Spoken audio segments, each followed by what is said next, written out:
కొండ నాలుగుకి మందేస్తే ఉన్న నాలుగు ఊడిపోయింది అంటారు. ఆ విధంగా అక్కడ 10 లక్షలకి సున్నా వడ్డీ వస్తుందని మహిళలు ఓట్లేస్తే ఇక్కడ 3 లక్షలకి లేదు, 10 లక్షలకి లేని పరిస్థితి అయిపోయింది ఈ రాష్ట్రంలో ఉన్న మహిళలకి. అన్ని విధాలుగా మహిళలకి మోసం చేసిన ముఖ్యమంత్రిగా ఈరోజు నిలిచిపోయారు. నిజం చెప్పాలంటే మీరు ఆత్మగౌరవం రెట్టింపు చేయలేదు, మోసం రెట్టింపు చేశారు, దగా రెట్టింపు చేశారు, వంచన రెట్టింపు చేశారని చంద్రబాబు నాయుడు గారికి తెలియజేస్తూ ఉన్నాను. 3000 కోట్లు ఇచ్చానని చెప్తూ ఉన్నారు కదా, ఎప్పుడు ఏ అకౌంట్ నుంచి ఇచ్చారో మీరు శ్వేతపత్రం రిలీజ్ చేయాల్సిందిగా తెలియజేస్తూ ఉన్నాను.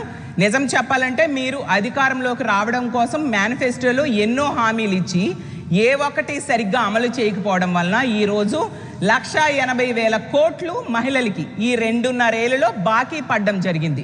మీరు చెప్పారు కదా మీ మేనిఫెస్టోలో, మీ బాండ్స్లో, జూన్లో మేము అధికారంలోకి వస్తాం, జూన్ నుంచే అన్ని అమలైపోతాయని బాండ్స్ ఇచ్చారు కదా. బాండ్స్లో ఒక్కొక్క కుటుంబానికి ఎన్ని వేల రూపాయలు వాళ్ళ అకౌంట్లో పడతాయనేది కూడా ఇవ్వడం జరిగింది కదా. అవన్నీ లెక్కలు వేస్తే ఈ 25 నెలలకి మీరు బాకీ పడిన మొత్తం 1,80,000 కోట్లు. మీరు 1,80,000 కోట్లు ఎగనామం పెట్టి 3,000 కోట్లు ఇచ్చాను అని చెప్పేసి మా మహిళల్ని మభ్య పెట్టడానికి ప్రయత్నిస్తూ ఉన్నారు.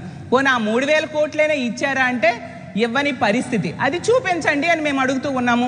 అలాగే తీసుకుంటే ఆర్టీసీని ఈరోజు ప్రైవేటీకరణ చేయడానికి కూడా పూనుకోవడం అంటే ఎంత దారుణంగా ఇతని పరిపాలన సాగుతూ ఉందో ఈ రాష్ట్ర ప్రజలందరూ కూడా గమనిస్తూ ఉన్నారు.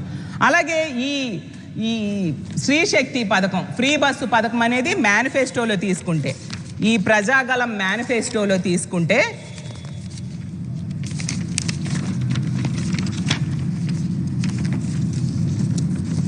ఆరవ హామీగా మహిళలకు ఉచిత బస్సు ప్రయాణము అని ఇవ్వడం జరిగింది.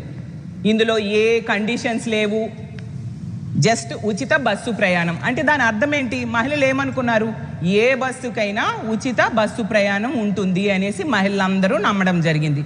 మరి 16 బస్సుల్లో 5 బస్సులకే కదా మీరు ఉచిత బస్సు అమలు చేస్తూ ఉన్నారు. అలాగే చాలా స్పీచెస్ ఇచ్చారు, చాలా బహిరంగ సభల్లో మీరు చెప్పడం జరిగింది, అలాగే యాడ్స్ వేయడం జరిగింది. మీరు చెప్పింది ఒకసారి చూపిస్తాను. 4ది ఆర్టీసీ బస్సుల్లో ఉచిత ప్రయాణ సౌకర్యం. నేనే డ్రైవర్ని, సేఫ్ డ్రైవర్ని. మీరు బస్సు ఎక్కితే ఒకటే చెప్పండి, మా చంద్రన్న చెప్పాడు, నేను ఏ ఊరికి పోవాలన్నా నువ్వేం అడగడానికి వీలు లేదు, నేను పని చేయాలంటే పలానూరికి పోతా, పుట్టింటికి పలానూరికి పోతా, నాకు ఇచ్చిన హక్కు చంద్రన్న అని గట్టిగా చెప్పండి. అడిగి 4ది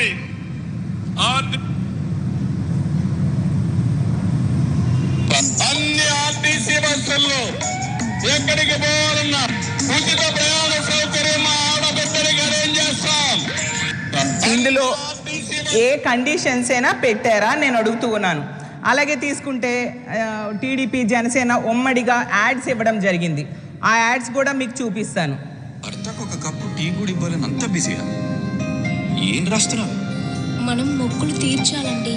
ఆ యాత్రకు లిస్ట్ ప్రిపేర్ చేస్తున్నా. 5 సంవత్సరాల నుంచి అడుగుతున్నావు తీసుకెళ్ళండి అని. వీటన్నిటికైతే ఖర్చుకి నా దగ్గర డబ్బులు లేవమ్మా. మన పరిస్థితి నాకు తెలీదా అండి, కానీ మీరు ఒక పని చేస్తే మన ఖర్చు నుంచి సగం తగ్గించుకోవచ్చు. ఎలా? వచ్చే ఎన్నికల్లో గాజు గ్లాస్ కి ఓటు వేయండి.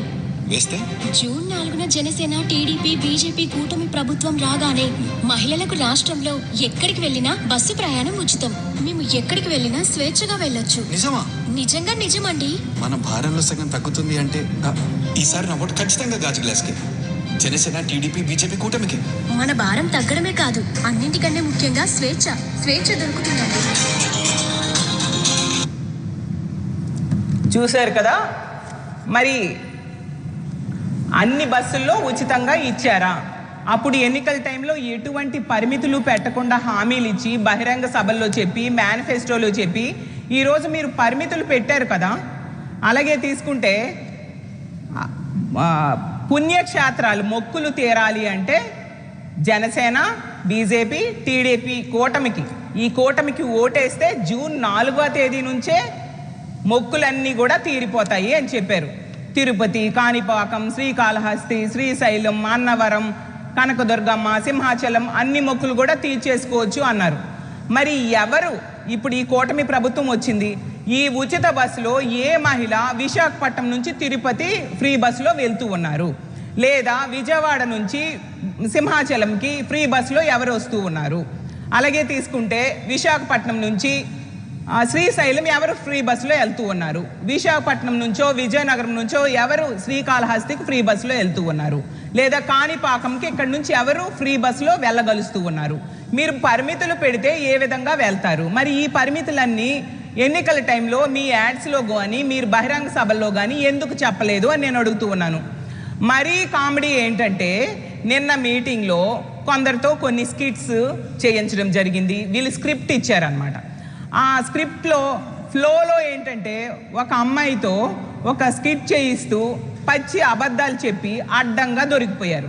ఒక సాఫ్ట్వేర్ ఎంప్లాయ్ అంట హైదరాబాద్ నుంచి వైజాగ్కి ఫ్రీ బస్ కోసం వచ్చేసారంట. వీళ్ళు ఇచ్చిన స్కిట్ హైదరాబాద్ నుంచి వైజాగ్కి ఫ్రీ బస్ కోసం వచ్చేసారంట. వీళ్ళు స్కిట్లో ఎలా అడ్డంగా దొరికిపోయారు అంటే, మరి నేను ఒకటే అడుగుతూ ఉన్నాను చంద్రబాబు నాయుడు గారికి, ఈ ఫ్రీ బస్ అనేది ఇక్కడ కాదు, దీనికంటే ముందే తెలంగాణలో ఫ్రీ బస్ ఏర్పాటు చేయడం జరిగింది. అక్కడ ఫ్రీ బస్ ఉంటుండగా ఆ ఫ్రీ బస్ కోసం ఆ మహిళ ఎందుకు విశాఖపట్నం వచ్చేస్తారు? అక్కడ పచ్చి అబద్ధమని అర్థమైపోయింది. అలాగేనంట ఆవిడంట రోజుని ఫ్రీ బస్లో విజయనగరం అమ్మాయి అనమాట. ఆవిడ విజయనగరం నుంచి వైజాగ్ ఫ్రీ బస్లో వస్తూ ఉంటారట. ఆవిడ సాఫ్ట్వేర్ ఎంప్లాయ్. అయితే నాకు ఒక డౌట్ వచ్చింది అనమాట. ఇందులో వీళ్ళు ఒక లాజిక్ మిస్ అయ్యారు. విజయనగరం నుంచి విశాఖపట్నంకి వెళ్ళే సూపర్ లగ్జరీ బస్సులో ఫ్రీ బస్ ఉందా? లేదు కదా. అలాగే తీసుకుంటే నాన్ స్టాప్ బస్సులో ఫ్రీ బస్ ఉందా? లేదు కదా. అలాగే ఏసీ బస్సులో ఏమైనా ఫ్రీ బస్ ఉందా? అది కూడా లేదు. మరి సాఫ్ట్వేర్ ఎంప్లాయీ అమ్మాయి విజయనగరం నుంచి వైజాగ్కి పల్లె వెలుగు బస్సులో వస్తుందా? లేదంటే అల్ట్రా పల్లె వెలుగు బస్సులో వస్తుందా? లేదంటే ఎక్స్ప్రెస్ బస్సులో వస్తుందా? నాకు తెలియక అడుగుతున్నాను. మరి సాఫ్ట్వేర్ ఎంప్లాయీగా జాబ్ చేస్తున్న అమ్మాయితో ఇలాంటి పచ్చి అబద్ధాలు చెప్పించారు కదా, నిజంగా మీకు సిగ్గు అనిపించట్లేదా చంద్రబాబు నాయుడు గారే? నేను అడుగుతూ ఉన్నాను. ఈ రోజుల్లో సాఫ్ట్వేర్ ఎంప్లాయీస్ ఎవరైనా పల్లె వెలుగు బస్సుల్లో వస్తూ ఉన్నారా? ఎంత దారుణంగా ప్రజల్ని మభ్యపెట్టడానికి ప్రయత్నించడం ఎంతవరకు సమంజసమని మిమ్మల్ని నేను ప్రశ్నిస్తూ ఉన్నాను. ఎంత దారుణం అంటే, ఈ విధంగా ఇచ్చిన హామీలు ఏ ఒక్కటి అమలు చేయకుండా ప్రజల్ని నిట్ట నిలువుగా మోసం చేయడమే కాకుండా ఇలా పబ్లిసిటీ స్టంట్లు ఏర్పాటు చేసి మళ్ళీ మహిళల్ని మభ్యపెట్టడానికి వీళ్ళు ప్రయత్నిస్తూ ఉండే పరిస్థితి మనం చూస్తూ ఉన్నాము. వీటన్నిటికి తోడు వీళ్ళు ఇంకోటి కూడా నిన్న మహిళలను అవమానిస్తూ చంద్రబాబు నాయుడు గారు చెప్పారు. మహిళలంట 2000 తీసుకొని ప్రలోభాలకు ఓట్లేస్తున్నారట. ఎంత దారుణంగా మహిళల్ని కించపరిచారో ఆ మాటలు చూస్తే అర్థమవుతుంది కదా.